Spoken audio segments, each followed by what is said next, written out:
Good morning, everyone. I am Lorene Joy A. Llamas, together with my group mates Abelio Nasa Argeline, Cachero Will Giros, Agar Eden Joy, and Lakdagan Jason Mark. Today, we will be discussing about laws and policies on violence and discrimination on the basis of SOGI in the Philippines. We have here the learning objectives. At the end of the lesson, you should be able to determine the various Philippine laws and policies for protection of rights of members of LGBTQ+, identify the different anti-discriminatory laws and policies, and know the acts of leading to violence of these laws and policies. Next is we have the definition of terms. First is the equal protection. In equal protection, this principle guarantees that all people or things similarly situated should be treated alike by the law, meaning the government cannot unfairly discriminate against certain group based on arbitrary factors. Next is the due process. In due process, this principle ensures that the government must follow established legal procedures when taking actions against an individual, ensuring fairness and that their rights are respected throughout the legal process. Equal protection is designed to prevent discrimination based on characteristics like race, religion, or gender, while due process is concerned with ensuring that legal procedures are fair regardless of who is involved. Next is we have the 1987 Philippine Constitution, specifically in Article 2, Section 11, upholds the Equal Protection and Due Process Clause, ensuring that all individuals are treated with fairness and justice under the law. This principle is rooted in the state's commitment to valuing human dignity and guaranteeing full respect for human rights. The Equal Protection Clause mandates that no person or group shall be discriminated against the law, ensuring that law apply fairly to everyone regardless of status, gender, or background. Next is the Article 3, Section 1 of the 1987 Philippine Constitution embodies the fundamental principle of due process and equal protection of the laws. It guarantees that no individual shall be deprived of life, liberty, or property without a fair and lawful procedures. This means that the government must follow legal steps before making decisions that could affect a person's fundamental rights. Additionally, the Equal Protection Clause ensures that all individuals are treated fairly and equally under the law without discrimination. Together, these clauses reinforce the fundamental rights of every person, promoting justice, fairness, and equality in society. Next is the 2010 Supreme Court decision in the Ang Ladlad case, Ang Ladlad LGBT Party versus COMELEC on April 8, 2010. Consider the breadth of Equal Protection Clause in the Constitution. The court ruled in favor of allowing Ang Ladlad to be party list, reasoning that from the standpoint of the political process, the lesbian, gay, bisexual, and transgender have the same interest in participating in the party list system on the same basis as other political parties similarly situated. Hence, law of general application should apply with equal force to LGBTs and they deserve to participate in the party list system on the same basis as other marginalized and underrepresented sectors. So this means that the 2010 Supreme Court decision in Ang Ladlad LGBT Party versus COMELEC reaffirmed the broad scope of the Equal Protection Clause in the 1987 Philippine Constitution. The court ruled in favor of Ang Ladlad, a political party advocating for the rights of the lesbian, gay, bisexual, and transgender or the LGBT community, allowing it to participate in the party list system. The decision emphasized that LGBTs have the same rights to political participation as other marginalized and underrepresented sectors. The ruling underscored the principle that law of general application must apply equally to all individuals, regardless of gender identity or sexual orientation. reinforcing the state's duty to uphold equality, inclusivity, and non-discrimination in the democratic process. Next is we have violence and discrimination. First is the violence. So what is violence? Violence can take many forms such as physical assault, abuse, or coercion, and can happen in various settings, including homes, school, workplaces, and communities. It's not only affect individuals but also has a broader social impact, contributing to fear, trauma, and instability. Next is the discrimination. So what is discrimination? Discrimination happens when people are treated unfairly because of their race, gender, age, disability, or other traits. It creates inequality and prevents them from having the same opportunities as others. Stopping discrimination means treating everyone with fairness and respect. So in March 2016, the Trans Murder Monitoring Project listed 41 reported cases of transgender people murdered in the country since 2008. One of the victims is this transgender. Are you familiar with this transgender woman? This is Jennifer Laude, a Filipino transgender woman was killed on October 11, 2014 by the U.S. Marine Lance Corporal Joseph Scott Pemberton in a motel in Olongapo City, Philippines. Pemberton, who was in the country for military exercises, met Laude at a bar and later went to a hotel with her. Upon discovering she was transgender, he attacked her, strangling and drowning her in the bathroom sink. In 2015, Pemberton was convicted of homicide, not murder, and sentenced to 6 to 10 years in prison. However, in 2020, he was granted early release for good behavior and received a presidential pardon from President Rodrigo Duterte, allowing him to return to the U.S.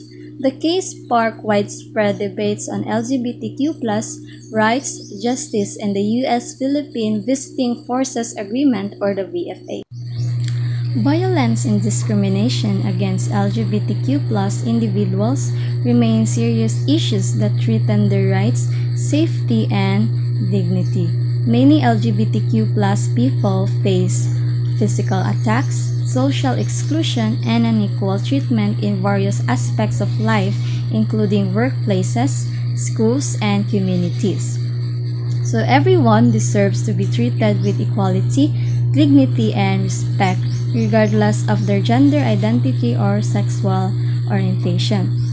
So this would be the end of my discussion. The next reporter will discuss further about this topic. Thank you. Good day everyone, I am Eden Joy Agar and I am the next reporter. Today, we will discuss one of the issues in society regarding violence and discrimination against LGBTQ+ youth in education, which are a lot of children nowadays are being bullied or mistreated because of how they perceive themselves. And so, the policymaker or the lawmaker did not tolerate any inhumane act that would cause any individuals that are part of the LGBTQ+ to be mistreated.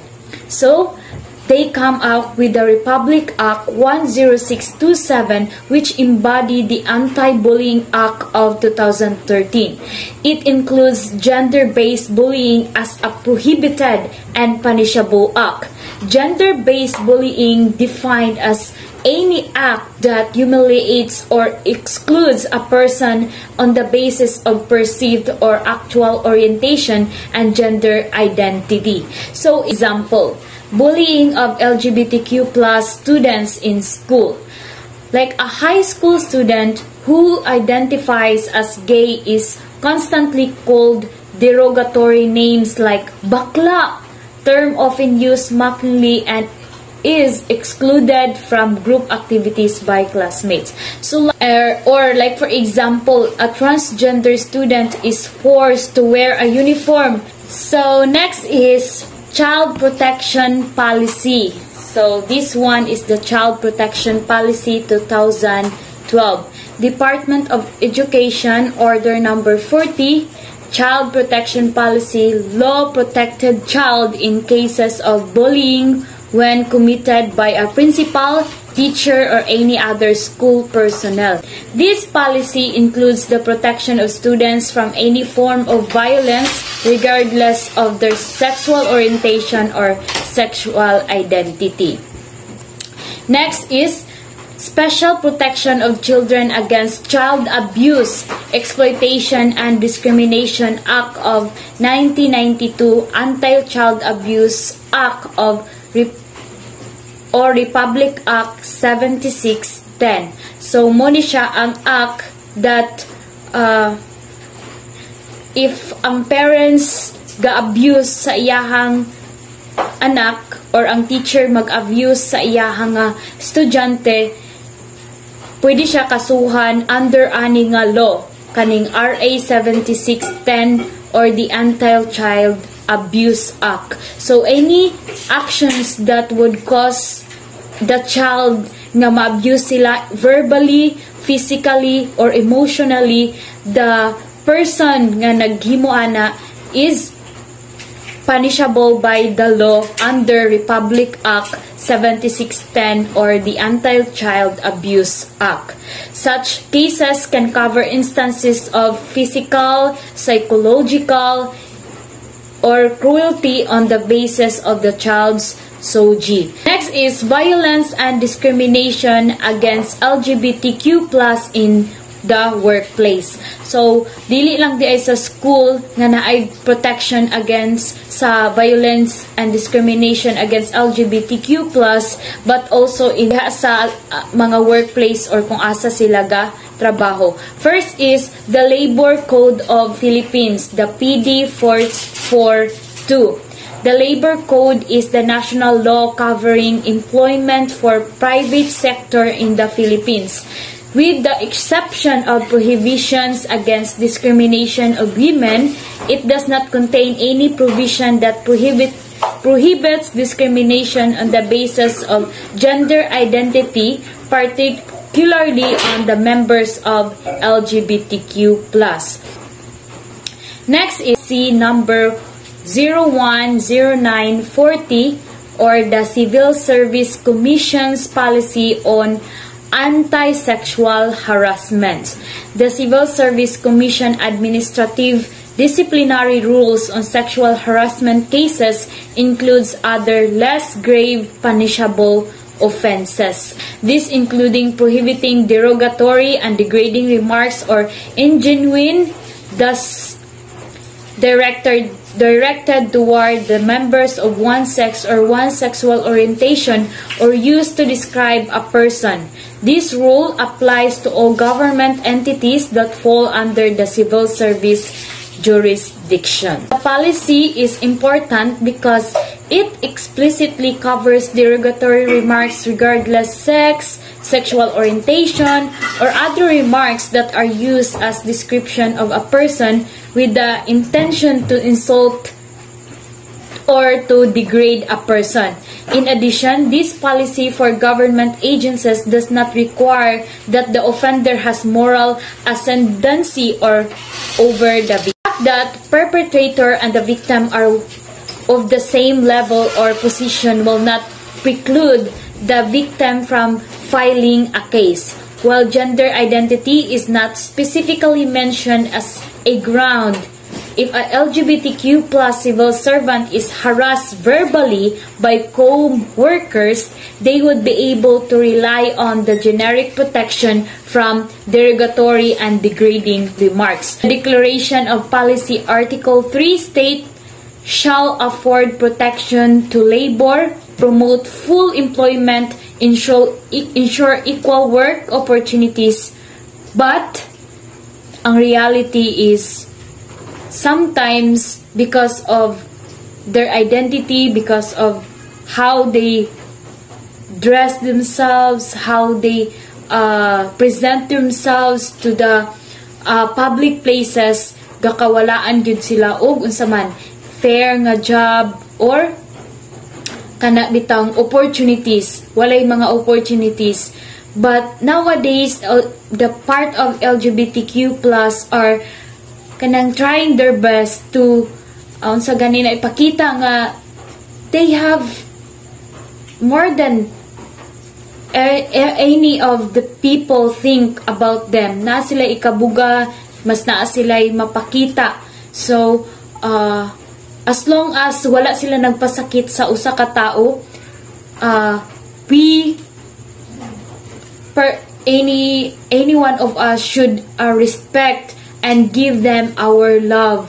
And because mo ba na ang pinaka the best nato mahimo sa mga tao nga pareho sa ilaha, because they are all human and we are too human, and we are saman gihigugma gyapon tatanan sa Ginoo regardless of who we are.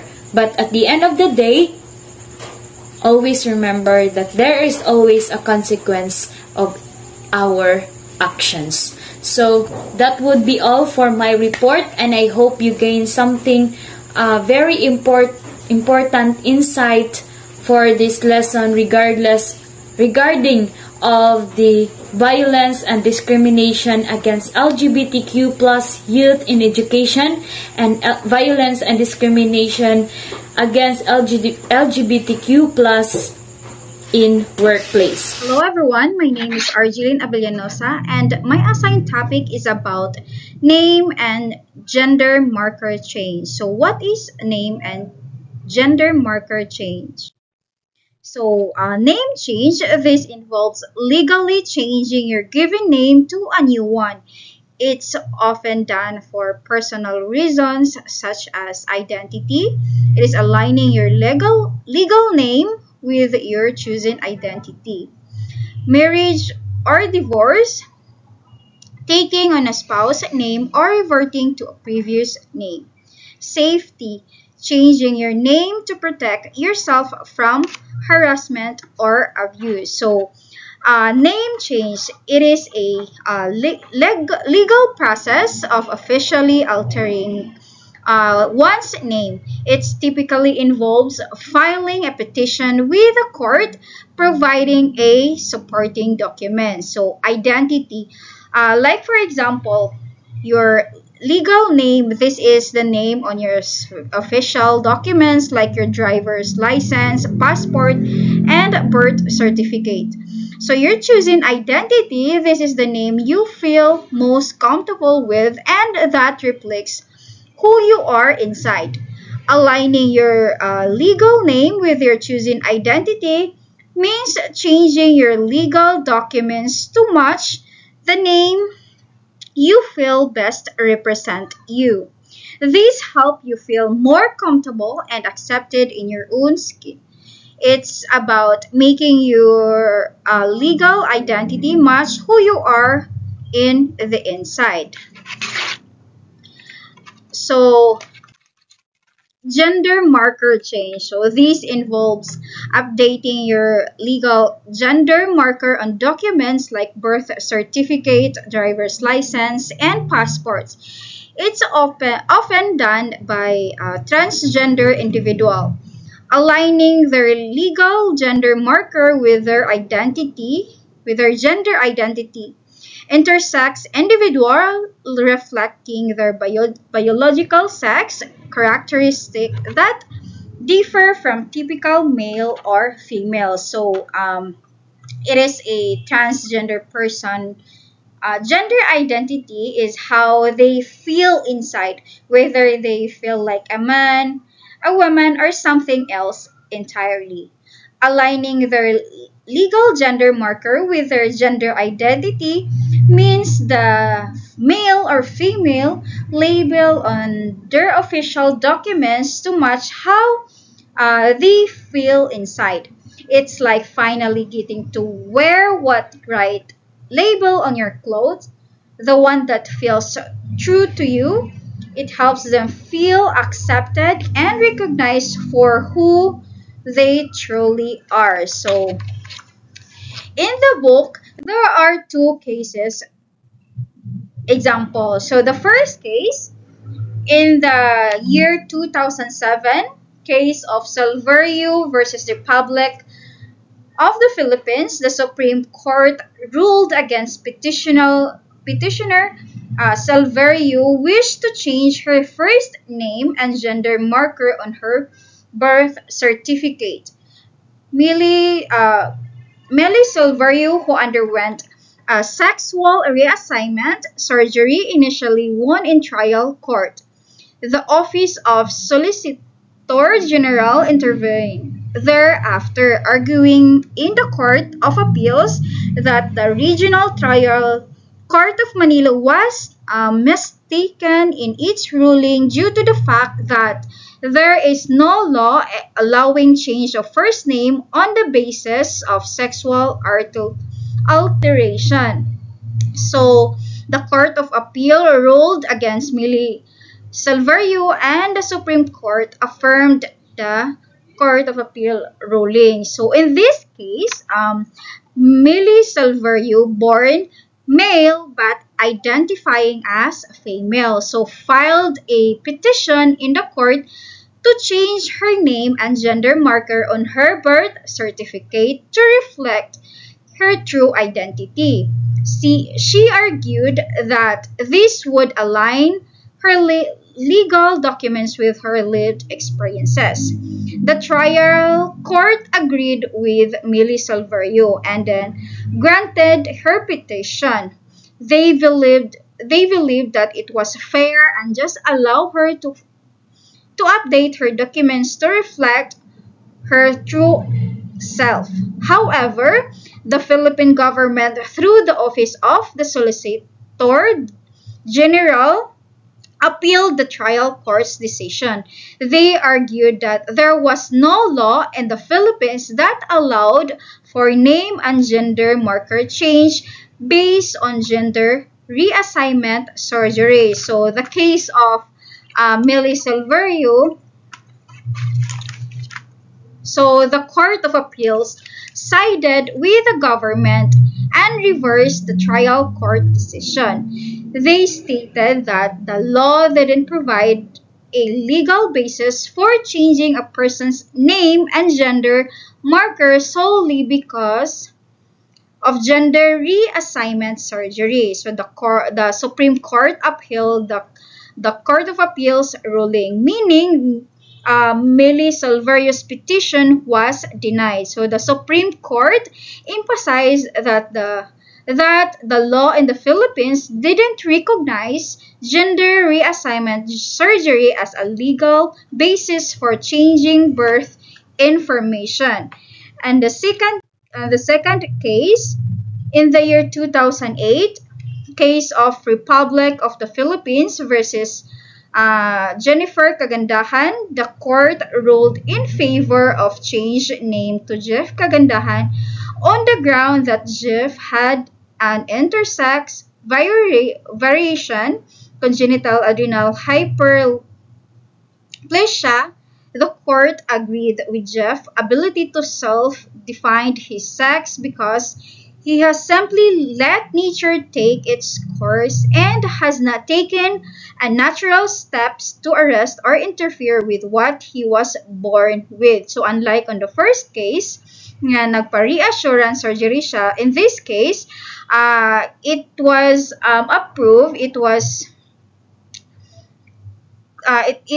approved because Jeff had an intersex variation. So now let's move on to the lesson 20.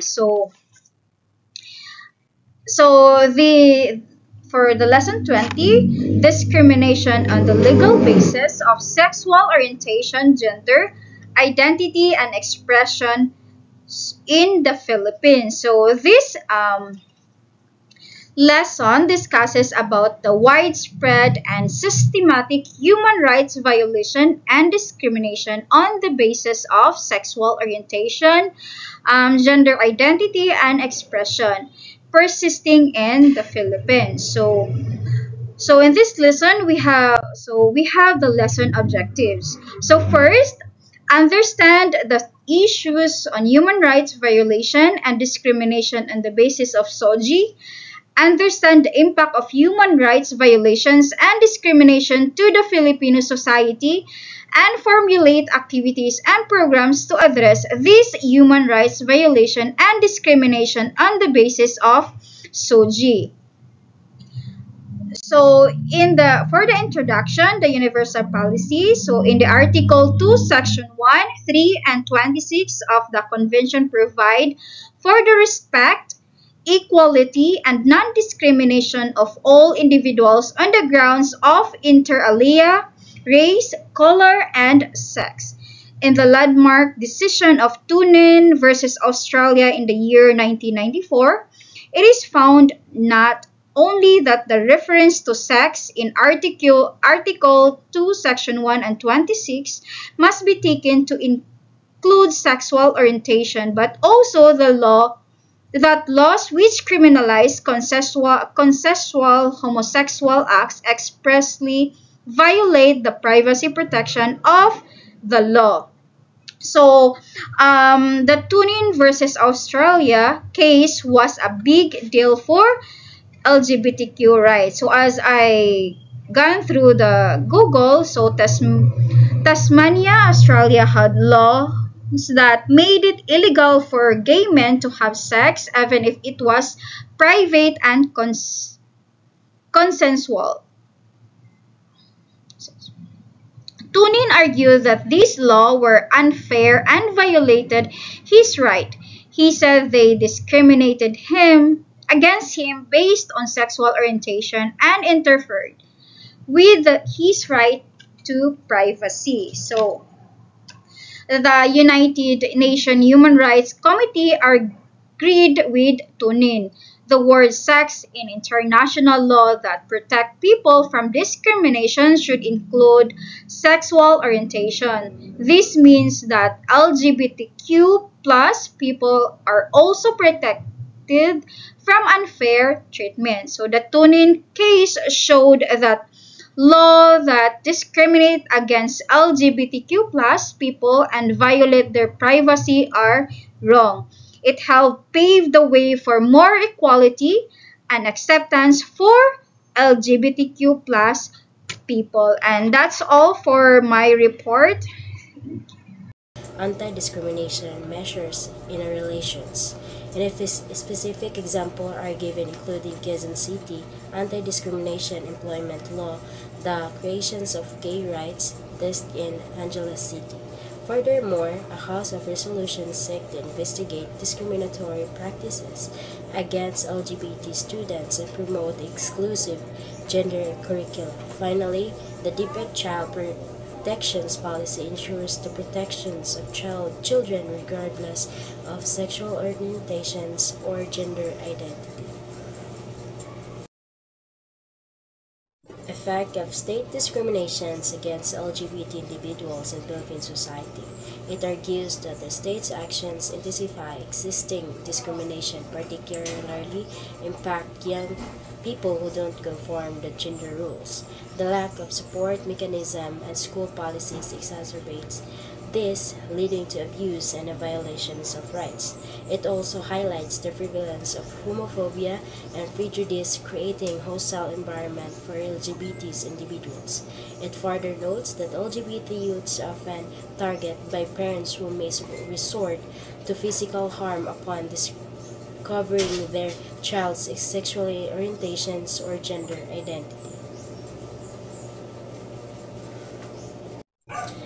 Discrimination by the Catholic Church. The Catholic Bishop Conference of Philippines, or CBCP, and the Episcopal Commissions on Family and Life, or ECFL, oppose the inclusions of gender, sex or sexual orientation and gender identity in the Philippines Anti-Discrimination Bill, arguing that it will be negative impact ethics, marriage, family, and religious freedom.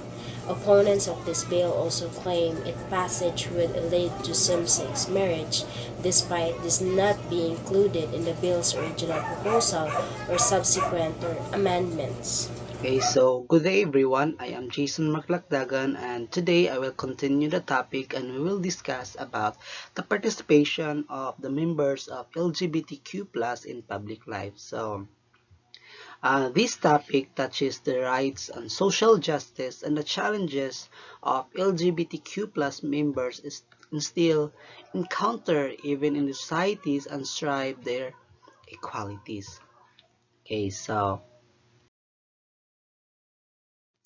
the participation of LGBTQ plus individuals in public life. So public life includes the ability to vote, access public services, and be active citizen without facing discrimination. This according to the Article 25 of the Convention or the International Covenant on Civil and Political Rights. Every citizen, regardless of their gender or sexual orientation, should have the right to participate in public affairs, vote, and have equal access to the public services. So why this is important?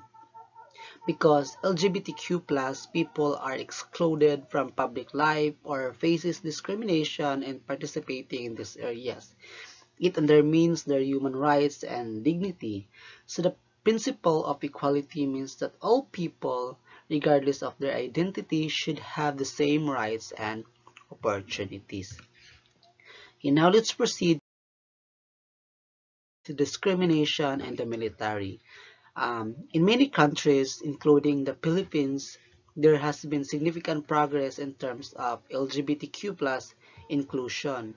So, for example, the Philippine military and police adhered to the non-discrimination clause of the Philippine constitutions, which ensures that gays, lesbians, and bisexual persons can serve in the military and police force. However, even though there are legal provisions allowing LGBTQ plus people to join, challenges remain. So the military is a very structured and traditional institution, and prejudices and stereotypes about gender and sexuality can still influence how LGBTQ plus members are treated. So now, discrimination in the military. So this is GC Cuitivis, a police lieutenant in the Philippines. So the Philippine military and the police are adhering to the non-discrimination clause of the Philippine Constitution, and the ICCPR by its declaration of the openness to admit gays, lesbian, and bisexual persons in the military and police services. So the picture in the PowerPoint is GC Quintivis. So although LGBTQ plus persons are allowed to serve in the military and police force, there are additional conditions for gay, lesbian, and bisexual applicants. So these extra conditions are often rooted in negative stereotypes and lingering prejudices. So for example, LGBTQ plus individuals may be subjected to more intense scrutiny compared to their heterosexual counterparts, as the military's standard tend to traditional gender roles. So this creates an environment where LGBTQ plus members are judged not only by their abilities but also by whether they conform to this traditional expectation of masculinity and femininity. So this is an important point because it shows that formal equality or the right to join doesn't always translate to social equalities. So the military strict adherence to heterosexist gender rules that can make it difficult for the LGBTQ plus members who don't fit into these rigid categories. Now, um, additional condition required from gay, lesbian, and bisexual applicants and cadets demonstrate lingering prejudices and negative stereotypes toward LGBT person. Now we look at how negative stereotypes continue harm LGBTQ plus individuals. So the military, along with the other sectors, often holds misconceptions about sexual orientation and gender expression. For example, there is a tendency to assume that a person's sexual orientation automatically dictates how they should act, dress, or behave. So, effeminate behavior, which may be associated with gay men or transgender women, is often seen as a sign of weakness or lack of discipline in the military culture. So, this contributes to the marginalization of LGBTQ plus members, individuals conform to these narrow standards of masculinity and femininity. Okay, so um, these are the inspiring stories of LGBTQ plus individuals breaking barriers. So this is Geraldine Ruman, so the country's first ever transgender salon in the Philippines. So one such as example is this transgender. So she has made significant strides in politics and has become a symbol of change, challenging traditional norms and advancing LGBTQ plus rights in the country. So her story is important because it shows that while discrimination is still present in many sectors, LGBTQ plus individuals can do and succeed in public life, whether in politics, the military, or in the other fields. So Geraldine Norman's election is a step forward in fight for equal rights and representation. So that is okay, so it's important to think about the progress that has been made and work that still needs to be done. So while LGBTQ plus members in countries like Philippines have legal rights to participate in public life, including the military, social acceptance, and eliminating stereotypes, remain ongoing challenges. So we should ask ourselves, how can we as a society contribute to an environment where LGBTQ plus individuals are not only allowed to participate but also treated with dignity and respect, free from prejudice. So that is our report for today's morning, and I am Jason Mark Lakdagan, and thank you very much.